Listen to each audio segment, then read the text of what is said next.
నమస్కారం. నేను మీ అడ్వకేట్ కోటంరాజు వెంకటేష్ శర్మ. జనవరి 14న సంక్రాంతి సందర్భంగా మా ఛానల్ మొదలుపెట్టడం జరిగింది. 10 రోజులు అవుతుంది. ఒక వీడియోకి ఆల్రెడీ 11,000 వ్యూస్ కూడా వచ్చినాయి. మీరు అందరూ మమ్మల్ని ఆదరిస్తున్నారు. అడిగినట్టుగా కొంతమంది కొన్ని సందేహాలు ఉన్నాయని చెప్పి వాళ్ళు మెయిల్ చేశారు. ఆ సందేహాలది ఆన్సర్ చెప్పడమే ఈ ఎపిసోడ్. ఇందులో 8 ముఖ్యమైన ప్రశ్నల్ని తీసుకున్నాము. ఆ 8 ప్రశ్నల మీద మీకు ఈరోజు చెప్పడం జరుగుతుంది. సుధాకర్ అనే అతను ట్రాఫిక్ పోలీసులు బండి ఆపినప్పుడు వెహికల్ తాళం లాక్కోవచ్చా అని చెప్పి అడుగుతున్నారు. ఖచ్చితంగా కుదరదు. మోటార్ వెహికల్స్ యాక్ట్ 1988 ప్రకారము ట్రాఫిక్ పోలీసులకి లేదా ఏ ఇతర అధికారికి కూడా మీ బండి లాక్కుండే అధికారం లేదు. అలా చేస్తే వాళ్ళు చట్ట విరుద్ధంగా ప్రవర్తించినట్టే. మీరు పై అధికారులకి ఫిర్యాదు చేయవచ్చు, పోలీస్ స్టేషన్ ఫిర్యాదు చేయవచ్చు. అంతేకాకుండా పోలీసులు పబ్లిక్ డ్యూటీని చేస్తున్నారు కాబట్టి వాళ్ళు పబ్లిక్ లో ఉన్నప్పుడు ఇట్లాంటి జరుగుతున్నప్పుడు మీరు వాళ్ళని వీడియో తీయటం కూడా తప్పు కాదు. మీరు మీ తాళాలు లాక్కుంటున్నప్పుడు కానీ బండి పట్ల మీకు దురుసుగా ప్రవర్తిస్తున్నట్టు కానీ ఉన్నప్పుడు మీరు వీడియో తీయొచ్చు. అంతేకాకుండా తెలంగాణ హైకోర్టు మొన్న చెప్పింది, పాత జ్యూస్ ఏదన్నా ఉంటే స్కూల్స్కి వెళ్ళే వాళ్ళని, ఉద్యోగాలకు వెళ్ళే వాళ్ళని ఆపేసి జ్యూస్ కడితే తప్ప వెళ్ళడానికి వీల్లేదు అని చెప్పి ప్రెజర్ చేయటం కూడా తప్పు అని చెప్పారు. కాబట్టి సుధాకర్ గారు మీరు ఒకటి గమనించండి. పోలీసులు మీ పట్ల అట్లా ప్రవర్తించినట్లయితే మీకు చట్ట ప్రకారం వాళ్ళ మీద చర్యలు తీసుకునే అధికారం అయితే ఉంది. రెండవది రమణి గారు అడుగుతున్నారు, ఏమంటే మేము మహిళలం కదా, పోలీసులు మమ్మల్ని పోలీస్ స్టేషన్కి రమ్మని ఫోన్ చేస్తున్నారు, సివిల్ మ్యాటర్లో అది వాళ్ళకి అధికారం ఉందా అని అడుగుతున్నారు రమణి గారు. పోలీసులకి మీకు ఫోన్ చేసి మీరు స్టేషన్కి రండి అని చెప్పే అధికారం లేదు.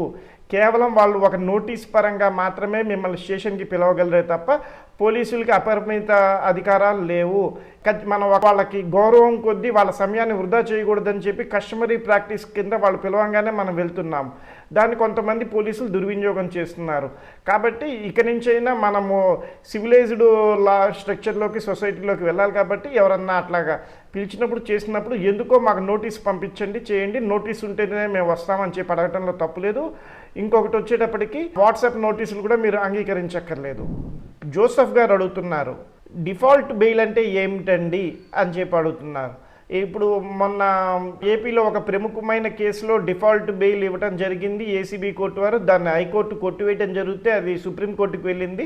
ఆ సుప్రీంకోర్టు వెళ్ళినప్పుడు డిఫాల్ట్ బెయిల్ అనేది ఇట్లాంటి తీవ్రమైన నేరాల్లో ఇవ్వటం కరెక్ట్ కాదు అని చెప్పారు. అసలు డిఫాల్ట్ బెయిల్ అంటే ఏంటో ముందు జోసెఫ్ గారికి చెప్దాం. మీ మీద ఏదన్నా నేరము నమోదైంది, మిమ్మల్ని జైలుకు పంపించారు, చేశారు. పోలీసులకి ఇంతకాలం పరిమితి అని ఉంటుంది. ఆ పరిమితి లోపల వాళ్ళు ఇన్వెస్టిగేషన్ పూర్తి చేయాలి. ఆ ఇన్వెస్టిగేషన్ని వాళ్ళు ఇన్ టైంలో కనుక పూర్తి చేయనప్పుడు 60 రోజులు, 90 రోజులు, 180 రోజులు అట్లాగా ఉంటుంది. అది కేసును బట్టి ఉంటుంది. అది ఇంకొక వీడియోలో చెప్తాను.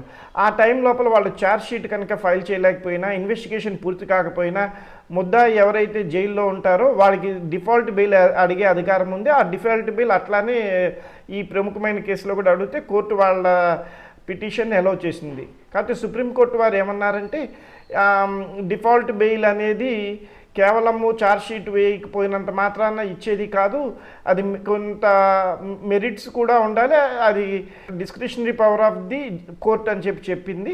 అందులో ఓన్లీ డిఫాల్ట్ బెయిల్ గురించే రాసి కనుక బెయిల్ ఇచ్చినట్లయితే కనుక అది చెల్లుబాటు అవడం తక్కువ అవకాశం ఉంది. అదే అది మెరిట్స్ మీద కూడా డిఫాల్ట్ బెయిల్తో పాటు ఇంకా మెరిట్స్ కూడా మెన్షన్ చేస్తూ బెయిల్ ఇచ్చినట్లయితే అది హైకోర్టు, సుప్రీంకోర్టులో నిలబడుతుంది.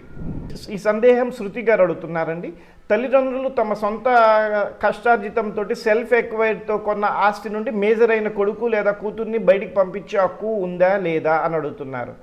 తల్లిదండ్రులు సెల్ఫ్ ఎక్వైర్డ్ ప్రాపర్టీ పొందినప్పుడు, చేసినప్పుడు, పిల్లలు మేజర్స్ అయినప్పుడు, చెందినప్పుడు, వాళ్ళు ఏదైనా ఇబ్బందికరంగా ఉన్నప్పుడు, వాళ్ళు డిగ్రీ పూర్తి అయినప్పుడు, చేసినప్పుడు ఖచ్చితంగా వాళ్ళని బయటికి వెళ్ళమని అడిగే హక్కు అయితే ఉంటుంది. కూతురికైతే పెళ్లి చేయాల్సిన బాధ్యత తల్లిదండ్రుల మీద ఉంటుంది. కొడుకు కనుక తను మేజర్ అయ్యి తన జీవితాన్ని తను చూసుకోగలుగుతున్నప్పుడు, చదువు పూర్తయినప్పుడు ఖచ్చితంగా అతన్ని బయటికి పంపించే అధికారం అయితే తల్లిదండ్రులకైతే ఉంది. సత్యనారాయణ గారు అడుగుతున్నారండి, ఈ మధ్య కృత్రిమ మేధస్సు గురించి, వాడకం గురించి ఏదైనా రిస్ట్రిక్షన్స్ ఏదన్నా పెట్టిందే హైకోర్టు, ఏపీ హైకోర్టు అని అడుగుతున్నారు సత్యనారాయణ గారు. అట్లాంటిది ఏమీ లేదు. కానీ 2024-25లో ఒక కేసులో న్యాయవాది ఏఐని వాడి కొన్ని సైటేషన్స్ అది పెట్టారు. ఆ సైటేషన్స్ యాలిజినేటెడ్ సైటేషన్స్ అవటం చేయడం జరిగింది. ఆ సందర్భంలో జడ్జి గారు ఏదైతే మానవ మేధస్సుతోటి జడ్జిమెంట్ ఇచ్చారో ఆ జడ్జిమెంట్ రీజనింగ్ కరెక్ట్గా ఉన్నట్లయితే కృత్రిమ మేధస్సు తోటి ఇచ్చిన హాలుసినేషన్ సైటేషన్స్ అందులో ఉన్నా చేసినా అది రీజనింగ్ ఆర్డర్ అయినప్పుడు ఆ ఆర్డర్ వ్యాలిడ్లోకే వస్తుంది అని చెప్పేసి హైకోర్టు వారు రూల్స్లో చెప్పారు. ఇది గతంలో జరిగింది, 2 ఏళ్ల క్రితం 2024-25లో జరిగింది. ఇది న్యాయ వ్యవస్థలో ఏ వాడకం ఎట్లా పెరుగుతోంది, ఏమిటి టెక్నాలజీని ఎట్లా స్వీకరిస్తున్నాయని చెప్పడానికి ఇది ఒక ఉదాహరణ సత్యనారాయణ గారు. మీరు అడిగిన క్వశ్చన్లో ఎటువంటి రిస్ట్రిక్షన్స్ ఏమీ లేవు కానివ్వండి, పొరపాటున ఎప్పుడన్నా ఏని వాడు ఏదన్నా సైటేషన్ లేనప్పుడు జడ్జిమెంట్ వచ్చినప్పుడు అది రీజనింగ్ కరెక్ట్గా ఉన్నప్పుడు అదే చెల్లుబాటులో ఉంటుంది తప్ప ఆర్డర్ లేని సైటేషన్ చెప్పారని చెప్పేసి ఆర్డర్ ఇన్వాలిడ్ ఆర్డర్ కానీ అలాగే వీషియేట్ కానీ అవ్వదు అని చెప్పడం జరిగింది. ఇస్మాయిల్ గారు అడుగుతున్నారు, కూల్ డ్రింక్స్ లేదా వాటర్ బాటిల్స్పై 2 లేదా 5 రూపాయలు కూలింగ్ ఛార్జ్ ఎక్కువ అడుగుతున్నారండి, అట్లా అడిగే అధికారం ఉందా అని అడుగుతున్నారు. అసలు ఇవ్వకూడదండి. లీగల్ మెట్రాలజీ యాక్ట్ 2009 ప్రకారం మ్యాక్సిమం రిటైల్ ప్రైస్ కన్నా ₹1 కూడా ఎక్స్ట్రా వసూలు చేయకూడదు. కూలింగ్ ఛార్జ్ అనేది చట్ట విరుద్ధము. మీరు కన్స్యూమర్ కోర్టుకి హెల్ప్ లైన్ 1915కి మీరు కాల్ చేసి కంప్లైంట్ చేయవచ్చు.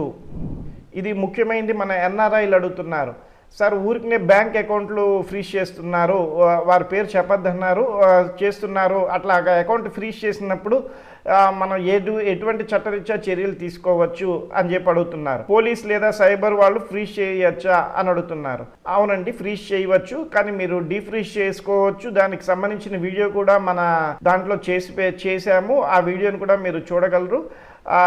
పోలీసు, బ్యాంక్ వాళ్ళు, ఐటీ వాళ్ళు ముగ్గురు కూడా ఫ్రీజ్ చేసే అధికారం ఉంది.